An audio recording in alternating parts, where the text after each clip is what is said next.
موسیقی کے رسیالے ہوتے ہیں نا, موسیقی سننے کے عادی لوگ ہوتے ہیں. لوگ مولویوں پہ اور دیندار لوگوں پہ کہتے ہیں یار یہ میوزک نہیں سنتے, ان کو سکون کیسے ملتا ہے, کیسی بورنگ لائف ہے.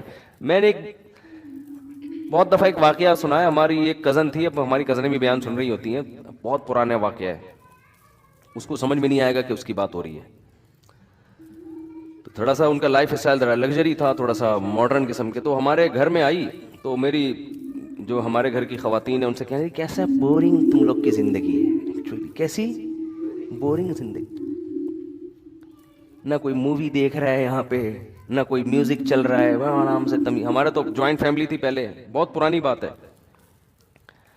تو والد صاحب گھر میں آتے تھے, سب بہن بھائی اکٹھے بیٹھ کے کھانا کھاتے تھے, اور سب شادی, زیادہ تر ہم بھائی ہمارے شادی شدہ تھے تو سب پردہ بھی کرتی تھی بھابیاں. تو وہ صبح اٹھے, نماز پڑھی, اسکول چلے گئے یا اپنے جو بھی کام نے, یعنی کوئی انٹرٹینمنٹ کی جو کوئی گھروں میں جیسے چیزیں ہوتی ہیں نا, ویڈیو گیم کھیل رہے ہیں, صحیح ہے نا, یا فلمیں دیکھ رہے ہیں, ڈرامے دیکھ رہے ہیں, یہ سب چیزیں نہیں تھی. شادی بھی ابھی کوئی ڈانس ناچ گانا, بھائی شادی بھی ایسے ہی آرام سے. میری شادی ایسے ہوئی تھی کہ مجھے رشتہ آیا تو ہم نے کہا ٹھیک ہے بھائی, اوکے کر دیا. تو وہ لوگ پنڈی میں تھے, تو جب اوکے کر دیا تو پنڈی میں تھے, ٹھیک ہے نا, تو اب شادی کیسے ہوگی, ٹھیک ہے نا, وہ تو پنڈی میں تھے تو شادی کیسے ہوگی. تو اتنا تکلف تو کرنا پڑا کہ مجھے پنڈی جانا. تو میری والدہ چلے گئی پنڈی میرے ساتھ, اور میرے بھائی بھاولپور میں تھے, بھائی اور بھابھی وہ بھاولپور سے ہی پہنچ گئے وہاں پہ. میں والدہ کے ساتھ پنڈی پہنچ گیا. وہیں مسجد میں کسی مولانا صاحب نے نکاح پڑھایا, ہم جہاز سے واپس آ گئے کراچی. میں, میری والدہ اور ہماری اہلیہ واپس آ گئے. یہ ہو گئی شادی ہماری. کوئی پٹاخہ بھی جو شبرات کا ہوتا ہے نا وہ بھی نہیں پھوٹا. اچھا, جب شادی ہو گئے واپس آ گئے تو میں جمعرات کو بیان کیا کرتا تھا اپنی مسجد میں. تو وہ جمعرات کو میں پھر ناغا ہو گیا, کیونکہ میں شادی میں, اپنی شادی میں گیا ہوا تھا. میں, میرے کئی بیانات ناغے اپنی شادی کی وجہ سے ہوئے ہیں. لوگوں کے تو ناغے ہوتے ہیں نا, آج حضرت صاحب فلاں کی شادی میں گئے ہوئے ہیں. ہمارے جو ناغے ہوتے ہیں وہ اپنی شادی میں گیا ہوا ہوتا ہوں میں, بہت دفعہ ایسا ہوا ہے. تو میں اس دفعہ بھی اپنی شادی میں گیا ہوا تھا. تو وہ میری پہلی شادی تھی. تو میں جب واپس آیا ہوں تو اب کچھ لوگوں نے پوچھا مفتی صاحب کل آپ تھے نہیں جمعرات میں, ہم آئے بیان تھے نہیں. میں نے کہا میری شادی تھی. تو کہہ رہے پرسوں تو آپ ادھر ہی گھوم رہے تھے. یہ کیا ہو گیا, پرسوں تو آپ ادھر ہی گھوم رہے تھے. تو میں نے کہا کیا, کہاں گھومتا پھر میں, آپ بتاؤ. جس کی شادی ہونے والی ہوتی ہے اس کو کہاں گھومنا چاہیے, کیا کرے یار. کہہ رہے کچھ بھی نہیں یار, تو بس ایسے ہی گئے ہو گئی ہماری. تو اب بتاؤ کوئی انٹرٹینمنٹ لائف میں کچھ ہوا, کچھ بھی نہیں یار. یہ کس قسم کی شادی ہے یار. لیکن اس قسم کی شادی کئی دفعہ ہو سکتی ہے. حقیقت بتا دوں آپ کو میں, یہ جو انٹرٹینمنٹ ہے نا یہ ان لوگوں کو مہیا نہیں ہے جو اس قسم کی شادی نہیں کرتے. ایک دفعہ میں تو دھوم دھڑکا, پٹاخے, دولے آ رہے ہیں جناب, اس کے گلے میں ہار ڈالے جا رہے ہیں اور لفافے آ رہے ہیں اس کے, سارا ولیمے کا خرچہ ہم نے. پھر میں نے ولیمہ کیا وہ بھی سادگی سے کیا. ولیمے میں ہم نے لفافوں پر پہلے پابندی لگا دی, کسی کو لفافہ لانے کی اجازت نہیں, اپنے خرچے پہ کریں گے ہم جو بھی ہوگا. وہ سادگی سے کیا, وہ بھی کوئی زیادہ دھوم دھڑکا نہیں تھا. تو وہ ولیمہ آپ ہال میں بھی کر سکتے ہو, غلط نہیں, اللہ نے آپ کو پیسہ دیا تو آپ ذرا اچھے طریقے سے کر لو. تو اب کیا ہوا کہ جب لوگ آئے ہیں تو وہ بھی حیران ہو رہے یار یہ کس قسم کا حساب کتاب چل رہا ہے. تو لفافوں پر بھی ہم نے پابندی لگا دی, کوئی لفافہ لانے کی. اچھا پابندی لگاؤ تو کوئی بھی الحمدللہ لے کے بھی نہیں آیا. یعنی اس کا مطلب لوگوں کے ذہن میں پہلے سے ہوتا ہے کہ یار یہ جان چھڑاؤ لفافوں سے. تو ولیمہ میں دولہا ولیمے کے سارے پیسے کیا کر لیتا ہے, لفافوں میں ریکور ہو جاتے ہیں. تو اس پہ بڑا خوش ہوتا ہے کہ مولویوں کی شادی دیکھو کتنی سادہ سے, ایک 5 روپے بھی نہیں ملے, نہ کوئی پٹاخہ پھوٹا, نہ کوئی فائرنگ ہوئی, نہ کوئی ہلا گلا ہوا. تو ان کی زندگی میں انٹرٹینمنٹ بالکل بھی نہیں ہے. تو کسی مولوی کے پاس بیٹھو تمہیں بتائے گا بھائی سادگی میں جو فائدے ہیں وہ ان عیاشیوں میں نہیں ہے. تو جب آپ ایک شادی اس طرح سے کرو گے تو بس ایک ہی ہوگی, وہ اب دوبارہ ختم, کیونکہ اس میں اتنا برباد ہو گئے تھے نا اس میں. اور وہ 2-3 دن کی انٹرٹینمنٹ ہے, دھوم دھڑکا ہو گیا. اس میں پھر جو آگے مسائل ہوتے ہیں, پنجاب میں تو بہت ہی زیادہ ہو رہا ہے, وہ کزنیں آپس میں ناچ رہے ہیں, ڈانس کر رہی ہیں, لڑکیاں بھی لڑکے بھی بیٹھے ہوئے ہیں. دیکھو لوگ کہتے ہیں اس میں ہے کیا, کوئی خدا نخواستہ ہم کوئی غلط نیت سے تو نہیں دیکھ رہے. دیکھو ان چیزوں کے سائیڈ ایفیکٹ فوری نہیں ہوتے. میں نہیں کہہ رہا کہ جو ایسے مس گیدرنگ میں ڈانس ہوا ہے تو کوئی کسی نے جا کے کسی لڑکی کو پکڑ لیا وہاں جا کے, نا کوئی غلط کر رہا ہے اس کے ساتھ, کچھ بھی نہیں ہوتا. حیا آہستہ آہستہ ختم. حیا ختم ہونے سے پتہ ہے کیا ہوتا ہے؟ یہ جو آپ کی نئی جنریشن ہے نا، یہ اپنے بڑوں سے بدتمیز بن جاتی ہے. کیونکہ حیا آپ کو روکتی ہے باپ کے سامنے اونچی آواز سے بات کرنے سے، ماں کے سامنے اونچی آواز سے بات کرنے سے. بہن کو روکتی ہے بھائی کے سامنے تھوڑا سا ریزرو رہ کے رہے، وہ تمیز سے بات. لیکن جس بہن نے بھائی کے سامنے ڈانس کر لیا، اب آپ اس سے یہ امیدیں نہ لگاؤ کہ وہ بھائی کو رسپیکٹ دے گی، بھائی جان آپ کائنڈلی آئیے بیٹھیے. نہ وہ جب ڈانس کر لیا اس نے، تو بھائی وہ کہے گی جتنی میں ہوں اتنے ہی یہاں پہ، کوئی ہم کو ایک دوسرے پر حق نہیں ہے، تمیز سے چلنا ہے چلو ورنہ شٹ اپ. ٹھیک ہے نا؟ بات آ رہی ہے سمجھ میں؟ پھر وہ جو جذبے ہیں نا، بھائی جو بہنوں کے لیے جان دے دیا کرتا، اس کو جناب اس کے لیے نچھاور کر دی اپنی زندگی، یار اس کی حفاظت کرنی ہے، اس پہ پیسہ خرچ کرنا ہے، یہ اگر بیوہ ہو گئی تو کوئی بات نہیں میرے گھر میں، یہ سب چیزیں کہیں ختم. اخپل زندگی، آپ اپنی لائف میں اپنی لائف کو انجوائے کروں گا. یہ آہستہ آہستہ یہ ہوتا ہے یہاں کے ہر گناہ کے ایک زہریلے اثرات ہیں جو فوری طور پر نہیں نظر آتے.